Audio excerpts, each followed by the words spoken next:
is a town situated in the south-central part of Mizoram, northeast India.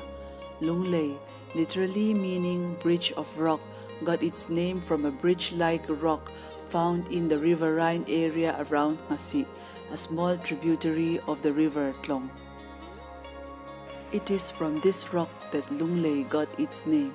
It is the second largest town after the capital, Aizawl, located 165 km, that is 102 miles south of Aizawl. Lunglei was the capital of South Lushai Hill. As of 2011 census, Lunglei has a population of 57,011. Male constitute 52% of the population and females 48%.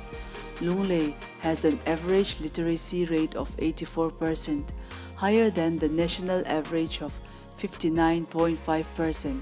Male literacy is 84% and female literacy is 83%. Mizo and English are the principal and official languages. Having no script of its own, Mizo uses the Roman alphabet.